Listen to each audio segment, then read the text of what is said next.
Picture this. An Arleigh Burke-class destroyer is cutting through the South China Sea at 30 knots. Somewhere beyond the radar horizon, a salvo of anti-ship missiles has just dropped below coverage altitude and begun their terminal acceleration runs toward the hull. The ship's Aegis combat system has already cycled through multiple SM-6 intercepts at long range. 2 ESSM rounds from the MiG-41 have gone out and detonated, and now the tactical clock is down to seconds. Not minutes, seconds, because what is left is inside 9 kilometers and closing fast. What launches off the port deck edge is something unusual. A RIM-116 Rolling Airframe Missile. RAM climbs out of its 21-cell MiG-49 launcher and immediately starts doing something no other interceptor in the magazine does. It spirals. It corkscrews through the air, rotating continuously about its own long axis as it climbs toward the incoming threat. Every other large interceptor in the US Navy arsenal, SM-6, ESSM, SM-3, uses a stable, non-rolling airframe, 2 independent axes of fin control, a full autopilot managing bank angle and pitch simultaneously. The RAM spins, visibly, deliberately, by design. And here is the question that anchors this whole story. Why would any engineer choose to roll a missile in flight? A decision that looks almost chaotic from the outside, when every other interceptor uses a stable, conventional guidance setup. What does spinning give you that a normal airframe cannot?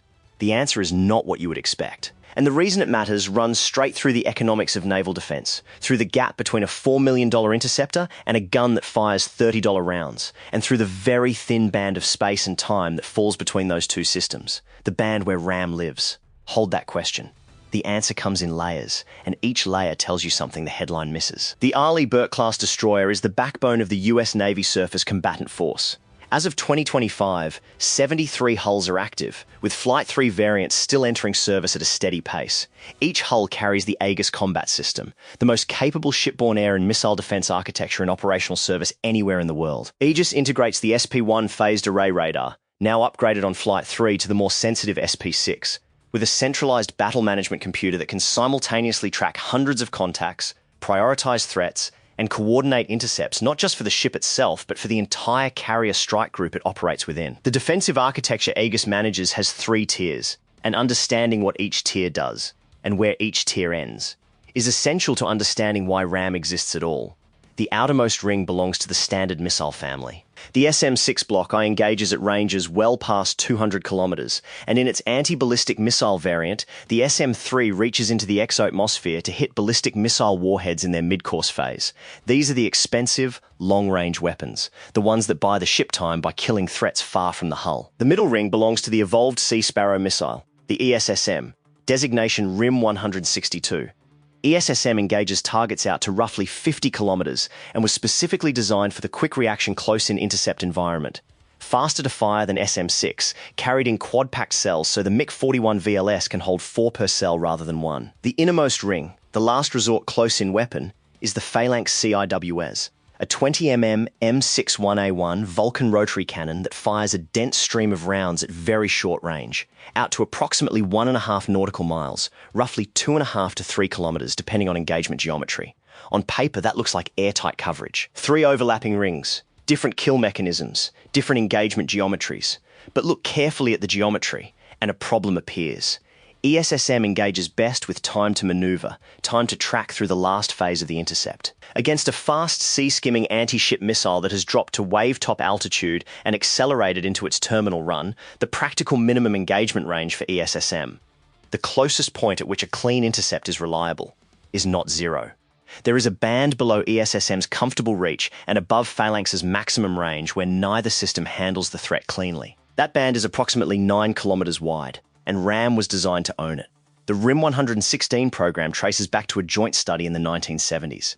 The United States, West Germany, and Denmark each faced the same tactical problem. Soviet-era anti-ship missiles, SSN-2 sticks, then increasingly capable successors, were fast, flew low, and could arrive at a ship's defensive perimeter faster than any expensive large interceptor could reliably engage in the inner zone. The solution the 3 nations funded together was deliberately unconventional, and it started with 2 decisions that defined everything else about the weapon. First decision, do not design new components when proven ones exist. The AIM-9 Sidewinder had been in continuous service as an air-to-air missile since 1953. Its Seeker technology, infrared homing, compact, reliable, combat-tested in dozens of engagements, was mature enough to adapt for a shipborne weapon. The FIM-92 Stinger man-portable air defense missile carried a blast fragmentation warhead that was exactly sized for destroying a sea-skimming missile body at close range.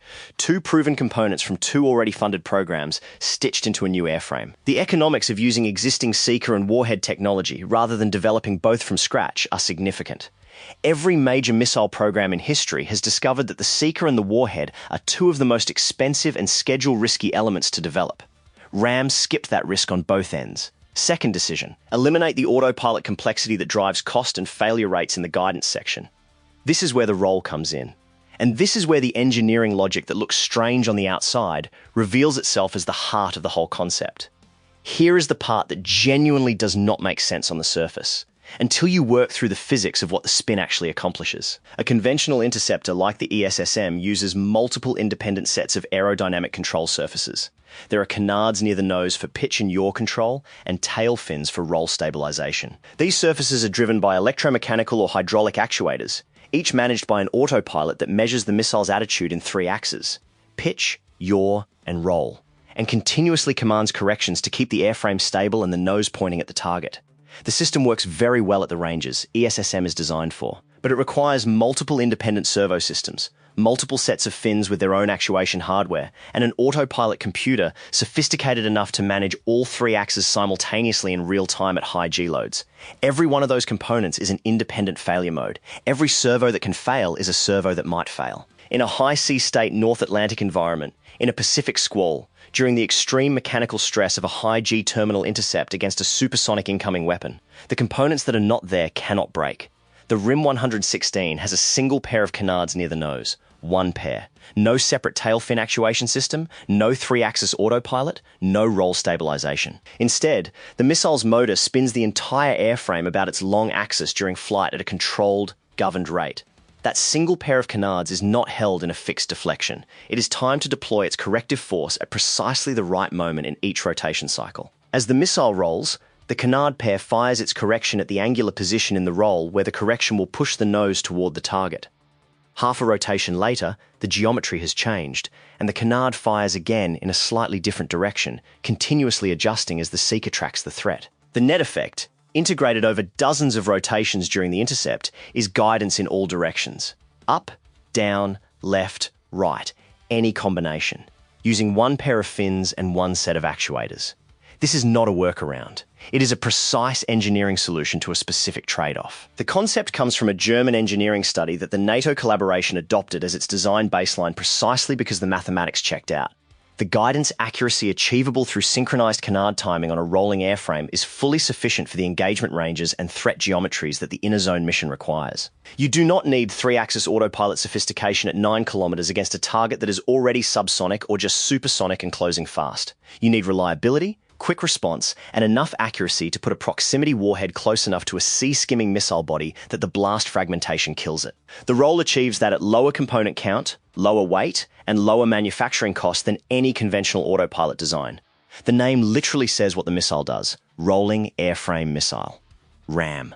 It rolls on purpose, by design, because rolling is the answer. The Seeker that rides on that rolling airframe, the element derived from the AIM-9 Sidewinder lineage, adds another layer of capability that becomes more important the deeper you look at the threat environment. The RIM-116 Block 1 Seeker operates in passive mode. It homes on radar emissions from the incoming missile's own terminal guidance radar. Most anti-ship missiles in the Cold War era used an active radar seeker in their terminal phase. They lit up a target with their own radar to guide the last kilometers of flight. The RAM seeker listened for that emission and homed on it. No active radar from the RAM itself. No radio frequency illumination of the target that might give the incoming weapon something to home on in return, or that might interfere with the ship's own radar picture. A passive system that fires and tracks autonomously once the seeker has locked the emission source. But modern anti-ship missiles increasingly use a terminal phase tactic called radar silence, turning off the active seeker in the final moments and guiding on inertial navigation and pre-programmed terminal waypoints to deny the defender exactly the emission source the RAM seeker was hunting. The Block 1 seeker addressed this with a passive infrared backup mode. If the radar emission disappears, the seeker transitions to infrared tracking of the missile's exhaust plume. 2 independent homing modes, and the incoming weapon has to defeat both simultaneously to break the ram's track. That dual-mode capability, radio frequency, passive hunting, transitioning to IR, was the technical achievement that made RAM credible against a threat that had learned to go quiet. The Block 2 RIM-116C, which entered Navy service in the 2010s and has been the primary procurement round in recent years, adds a dual-mode radio frequency and imaging infrared seeker that is significantly more resistant to electronic countermeasures. Modern anti-ship missiles, including variants of the Chinese YJ-12 and the Russian Х-31, carry onboard electronic warfare systems designed to break seeker locks during the terminal phase. The Block 2 seeker uses imaging infrared alongside the RF passive channel, which provides a target image rather than a simple heat signature, making it harder for a countermeasure to spoof or blind. The Block 2 round costs somewhat more than the Block 1. Estimates put it modestly above the $900,000 figure for Block 1, but it stays below $1 million per round, which preserves the cost-per-shot economics that make RAM viable as a magazine-depth solution rather than a precious, rationed intercept like SM-6. That cost matters enormously in the context of the weapons it sits between. An SM-6 block runs approximately $4 million per round. An ESSM Block 2 runs around $1.5 million. A RAM Block 2 round comes in just under $1 million. And at the absolute low end, a Phalanx 20mm tungsten penetrator round costs roughly $30. The gap between a $1 million interceptor and a $30 gun round is not just a budget line. It is the core structural problem of close-in naval defense. Somewhere in that gap, between spending $1 million per trigger pull and spending $30, there has to be a weapon that reaches farther than bullets but costs less than the outer ring interceptors that guard the VLS magazine. RAM is that rung. Not cheap in any absolute sense. $900,000 is serious money per round, but it fills the price band that nothing else in the Arleigh Burke's defensive architecture covers. The MiG-49 guided missile launching system that houses RAM on the deck edge carries 21 rounds in a ready-fire configuration, 21 shots at the inner zone without reloading. In a saturation attack scenario, where multiple incoming missiles arrive simultaneously or in very short succession, that magazine depth matters more than any single performance specification. A ship tracking 6 simultaneous threats in the inner zone and engaging each requires individual fire solutions. 1 RAM per target, with the system prioritizing which threat is closest or most likely to get through. 21 rounds is enough depth to handle a serious salvo if the outer layers have done their jobs. The math gets harder if ESSM and SM-6 haven't thinned the salvo as expected. Here is the layer of this story that most analysis skips over, and it is arguably the most operationally significant design choice the RAM program made. The MiG-49 launcher sits on the deck edge, not in the MiG-41 vertical launch system cells that house SM-6, ESSM, and Tomahawk cruise missiles, not competing for the 96 cells on a Flight Arleigh Burke or the 96 cells on a Flight 3. The RAM launcher is a separate installation, bolted to the hull outside the primary VLS architecture, powered and fire-controlled independently, carrying its own 21-round magazine that has no physical relationship to the cells that the outer and middle tiers draw from. This distinction is critical. Adding RAM to an Arleigh Burke does not cost the ship an SM-6 cell. It does not cost a Tomahawk. It does not cost an ESSM quad pack. The 21 RAM rounds are additive to the ship's total defensive inventory. They cover the inner zone without subtracting anything from the outer or middle rings. An Arleigh Burke configured with a RAM system on the stern deck and a full 96-cell MiG-41 load has every VLS cell available for the long-range and medium-range fight, and the close-in ring is covered by a system that draws from its own separate magazine. We went through the Navy's surface combatant program documentation and procurement records, and one detail kept standing out in the design rationale. The decision to mount RAM outside the VLS was not driven by installation convenience or hull geometry. It was a deliberate architectural choice to prevent the inner zone solution from competing with the outer zone magazine. The Navy's lesson from studying saturation attack doctrine, particularly Soviet doctrine in the 1970s and 1980s, and increasingly Chinese doctrine in the 2010s and beyond, was that you could not afford to trade SM-6 capacity for close-in coverage. You needed both, fully stocked, simultaneously. The deck edge mount solves that. Most people assume that shipboard missiles all draw from the same pool of cells. That packing in a close-in interceptor means giving up something at longer range. The procurement records tell a different story. The deck edge architecture was the explicit answer to that constraint. The obstacle that defines everything about RAM, and that its design team accepted consciously and deliberately, is range. 9 kilometers. That is the maximum engagement envelope of the RIM-116 in its current variants. In nautical terms, roughly 5 miles. Against an incoming anti-ship missile flying at high subsonic speed. Mach 0.85 to Mach 0.9, the terminal velocity of weapons like the older Chinese YJ-83 or the Russian Ha-35. 9 kilometers translates to approximately 30 to 35 seconds of intercept window from first engagement to impact or detonation. Against a supersonic sea skimmer, a Chinese YJ-12 estimated at Mach 2 to Mach 3 in terminal phase, or a He-31 variant. That window compresses to somewhere between 12 and 18 seconds, depending on exact speed and geometry. 12 to 18 seconds.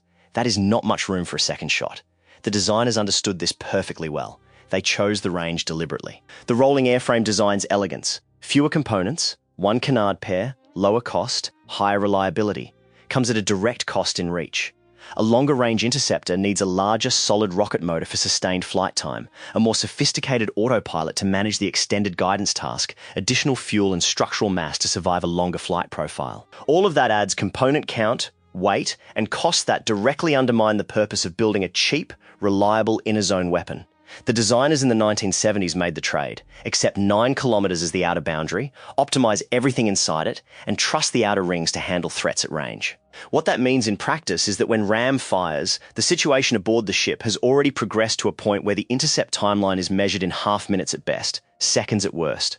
The Aegis system has processed the threat track, the outer and middle layers have already engaged or been bypassed, and what is coming through is arriving fast and close. The RAM system activates when there is no more time for a second intercept attempt at longer range, only time for a single clean shot at close quarters. If the RAM round detonates the incoming weapon, the engagement is over. If it misses, the next and last line is Phalanx, firing 20 mm at a target that is now inside 2 kilometers and closing.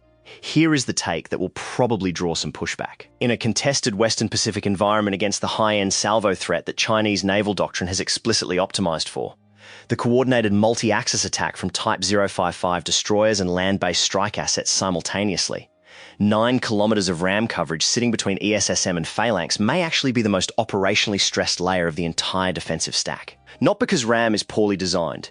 It is very well designed for exactly what it does, but because the gap it fills is the gap where things have already gone wrong, upstream, and at supersonic terminal velocities, the geometry of that gap compresses to seconds. The margin is real. It is also thin.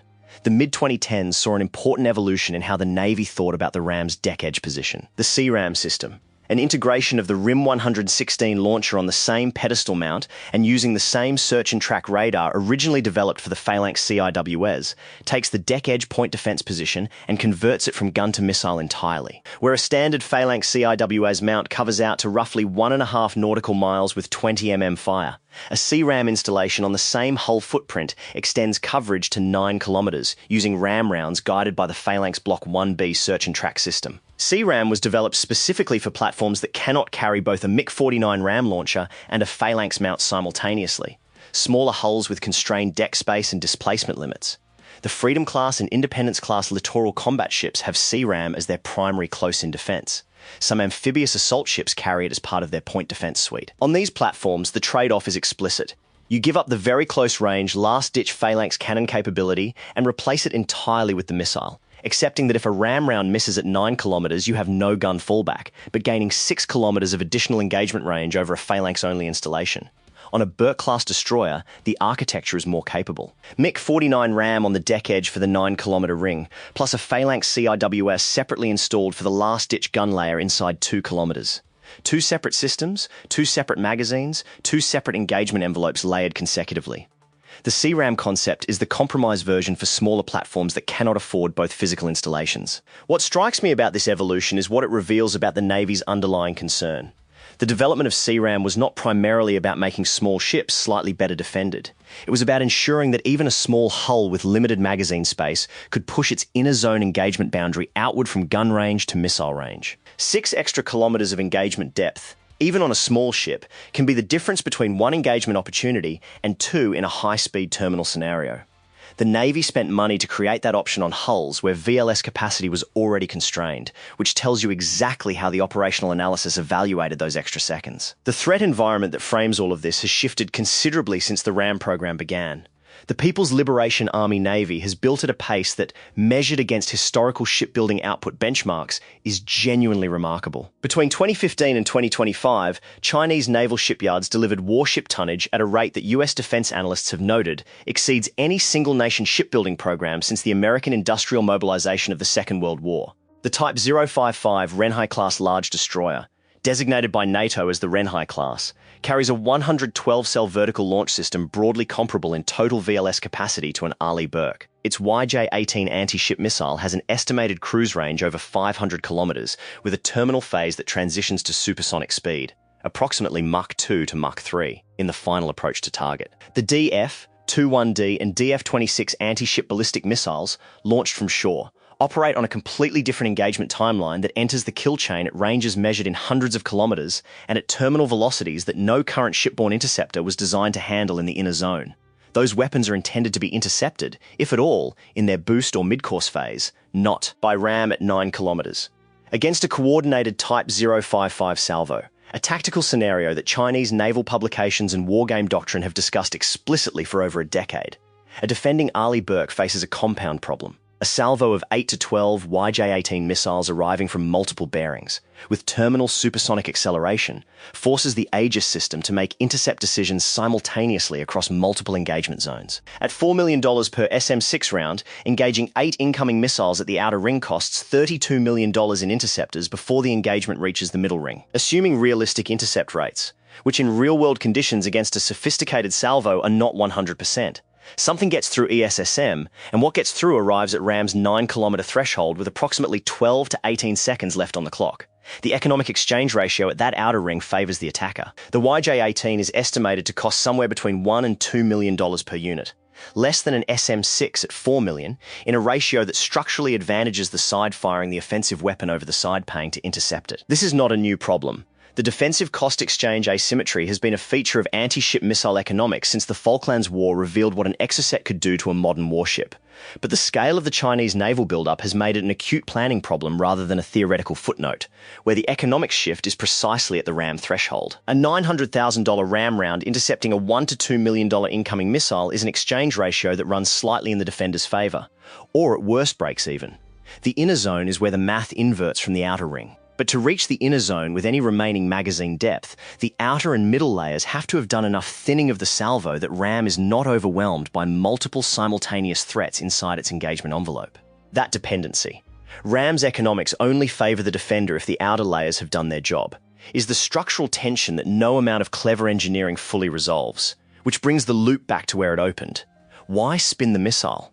The roll is the answer to the economic problem, not a workaround for a technical limitation. The question the design team in the 1970s was actually answering was not, how do we steer a missile? Conventional autopilots already solved that. The question was, how do we achieve sufficient steering accuracy for a 9-kilometer inner zone intercept at the lowest possible component cost and highest possible mechanical reliability, so the weapon can be procured in volume deep enough to matter in a saturation scenario? A 2-axis autopilot with multiple servo-driven fin sets works, but it brings with it a component count that drives up per-unit manufacturing cost and failure modes in each servo that reduce reliability in the high-stress mechanical environment of a close-in intercept at high G-loads. The rolling airframe eliminates both problems simultaneously. One canard pair with one actuation system, one set of failure modes, not several. Manufacturing cost per guidance section that falls below the threshold of making the weapon viable as a magazine depth round rather than a rationed precision weapon. The thing that is most surprising about this when you really think through it is not the spin itself. It is that the spin is conservative. It is the engineering choice that adds the least complexity, the least cost, and the least failure exposure while still delivering the accuracy the mission requires. Defense programs routinely gold-plate their designs with capability beyond what the mission demands. Adding range, adding guidance sophistication, adding multi-mode seekers to weapons that only needed one mode. The RAM stayed minimal. The rolling airframe concept has not fundamentally changed since the 1970s because it did not need to. Block 2 added a better seeker. The airframe still rolls. The canards still time their corrections off the roll. The actuator count is still one set. 50 years later, the answer to why spin it is the same as it was in the German engineering study that started the program, because spinning is the most reliable and cheapest way to solve the guidance problem at this range, and any added complexity is complexity you will pay for and could one day lose. Put yourself in the position of the naval architect who first presented this concept to a joint NATO committee in the 1970s. Your brief is to defend surface ships from sea-skimming missiles that will arrive fast and close. Your budget is constrained. Your procurement requirement is hundreds of rounds per fleet, not dozens. Every component you add to the guidance section is a component that has to be qualified, tested, manufactured at volume, maintained at sea, and that can fail in a North Atlantic gale at 4 in the morning when the maintenance crew has been on watch for 18 hours. You could build another complex interceptor with full 3-axis autopilot, multiple fin systems, and active radar seeker. Or you could strip it to the minimum that achieves the mission. Spin it, time the canards off the roll rate, use a passive seeker from an existing weapon family, and put the cost savings into more rounds per launcher. One detail that stuck with me going through the program documentation. The original German study that established the rolling airframe concept used a phrase that translates roughly as, "The actuator you do not install is the actuator that will not fail you." That is the engineering philosophy of the entire weapon, compressed to 11 words.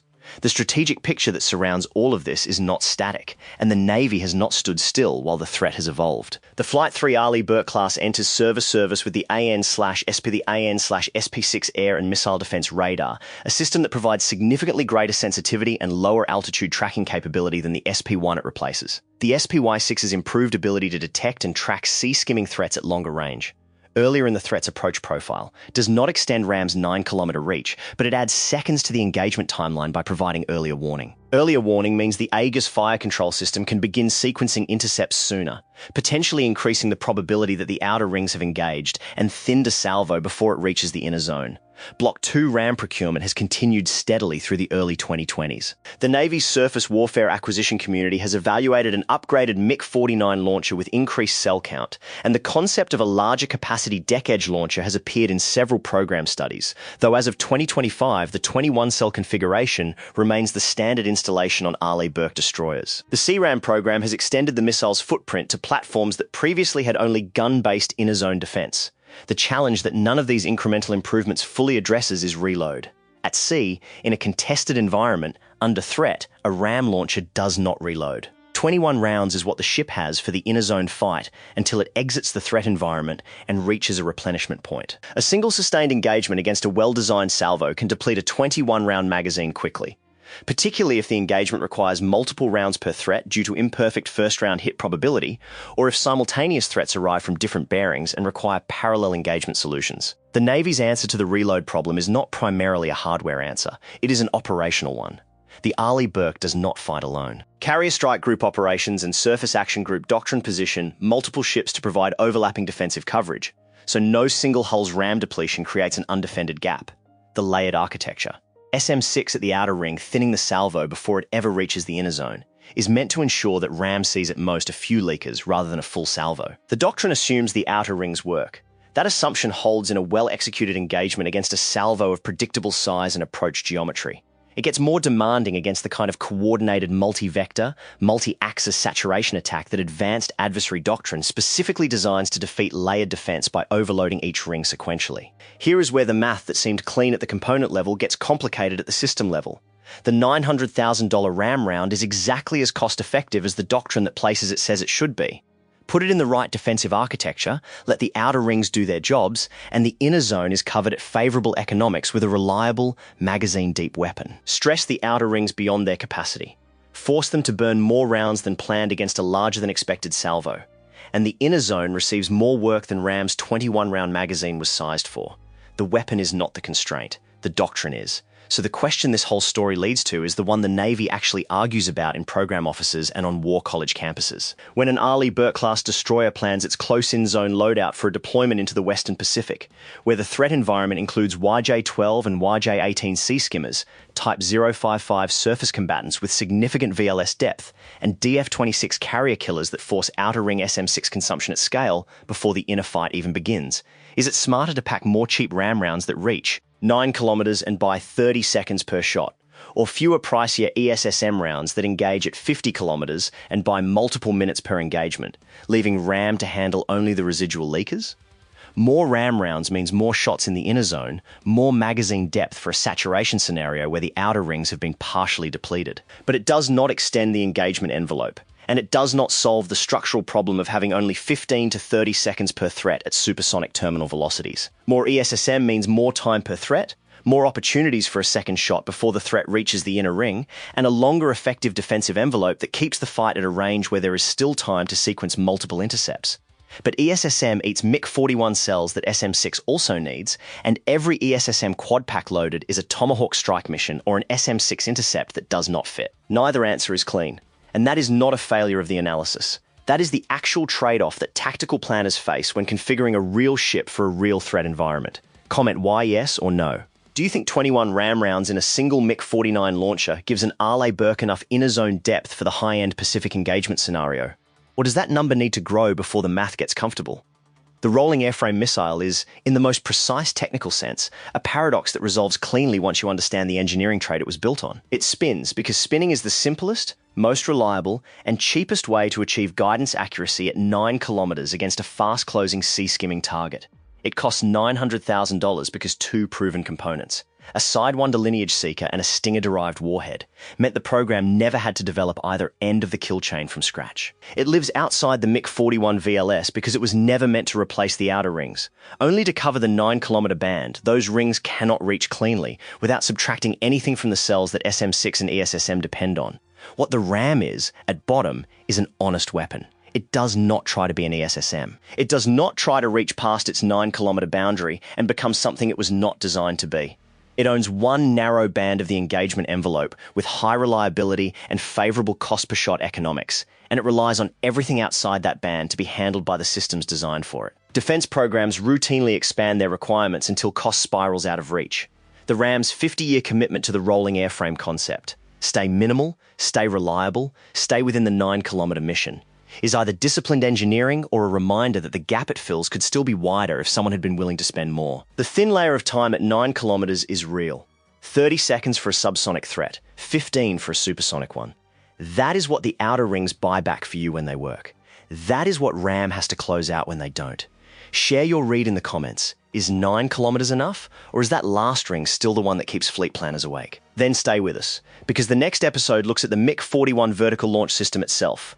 The tube that has not changed its outer diameter since 1987 and now has to fire weapons that didn't exist when Reagan was president against threats that the original designers never modeled.